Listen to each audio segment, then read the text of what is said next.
Легкий и сытный, простой в приготовлении и такой вкусный. В этом видео готовлю заливной пирог киш. Универсальный рецепт рубленого теста подойдет для любых заливных пирогов. Это будет очень вкусно, так что просто продолжайте смотреть.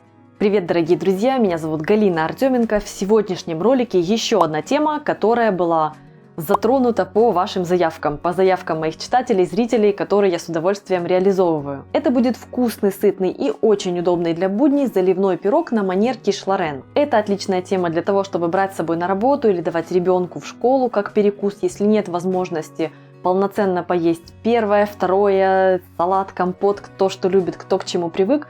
Здесь все полноценно, это намного лучше, чем, например, просто попить чай с какими-нибудь печеньками. Или же это отличный вариант для какого-нибудь быстрого, ненапряжного ужина, когда вы чувствуете, что вот нет у вас возможности, нет сил готовить полноценный, развернутый ужин. Тем более, что готовить такие заливные пироги очень удобно. Ссылочки на другие вкусные несладкие пироги для очень вкусных будней я оставлю в описании под этим роликом. В комментариях пишите свои запросы, какие рецепты вы хотите увидеть на моем канале. И сейчас давайте приступать к приготовлению.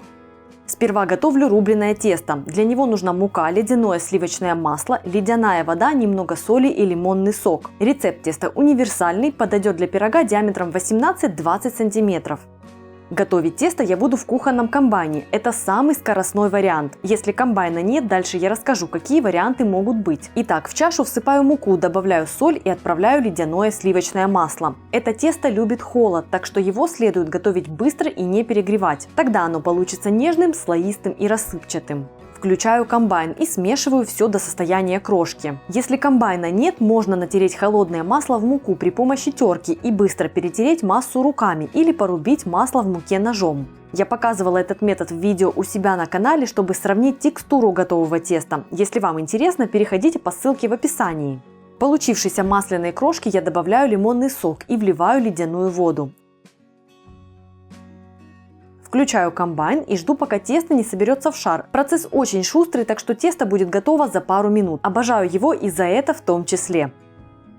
Заворачиваю тесто в пищевую пленку и отправляю в морозилку на 15 минут, пока буду заниматься начинкой. Можно приготовить рубленое тесто в большем количестве. В холодильнике оно хранится 3 дня, или же разделите его на порции и заморозьте. Так приготовление пирогов и вовсе становится простым и быстрым в ежедневной рутине. Сплошное удовольствие.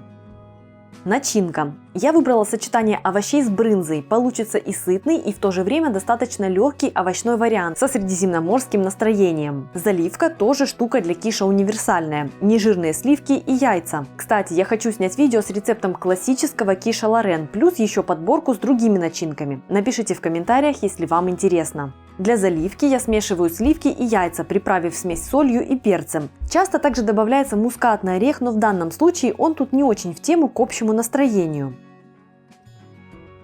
Готовлю добавки. Сладкий перец очищаю и режу кусочками. Размер кусочков пускай будет таким, какой вам нравится. У меня небольшая соломка. Перец отправляю в глубокую миску и крошу в него брынзу. У меня довольно плотная и сухая. Для киши мне такая очень нравится. Но можно взять и другую, и фету, и сыр типа адыгейский будет тоже очень круто. Кстати, на моем канале есть рецепт адыгейского сыра.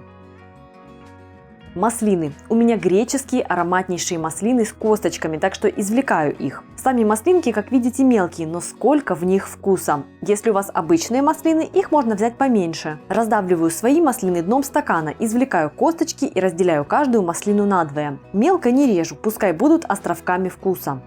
Начинка подготовлена. Собираю пирог. Беру форму, у меня вот такая цельная, 20 см в диаметре. Разъемная тоже хорошо. Или можно использовать одноразовые фольгированные формы. Раскатываю тесто в пласт толщиной 2-3 мм. Размер пласта должен быть больше диаметра формы, чтобы получилось сформовать бортики. Так что в процессе раскатки я примеряю форму, тесто гладкое и очень удобное в работе. Укладываю тесто в форму, пока лишнее не подрезаю. Выкладываю на дно половину маслин. Выкладываю всю смесь из перца и брынзы. И теперь убираю лишнее тесто. Можно подрезать его ножом, можно прокатать скалкой. Так как у меня форма антипригарная, я не хочу коцать ее ножом, так что прокатываю скалкой во имя сохранности покрытия. Заливаю начинку заливкой из сливок и яиц. Распределяю сверху вторую половину маслин.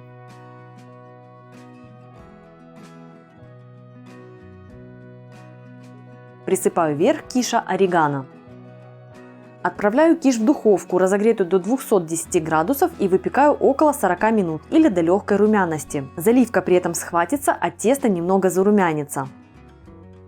Подавать такой пирог лучше всего в немного остывшем виде, так его будет проще нарезать. Для видео я разрезала его в слегка теплом виде, вы видите, что все прекрасно, в охлажденном он режется еще проще. И наслаждаться им можно как в теплом, так и в холодном виде. Это очень вкусно. Друзья, если этот рецепт пришелся вам по душе, ставьте лайки, в комментариях поделитесь, какие начинки для заливных пирогов любите больше всего. Меня зовут Галина Артеменко, это канал «Жизнь вкусная». Подписывайтесь, если вы еще не со мной, и жмите на колокольчик, чтобы не пропускать выход новых вкусных видео.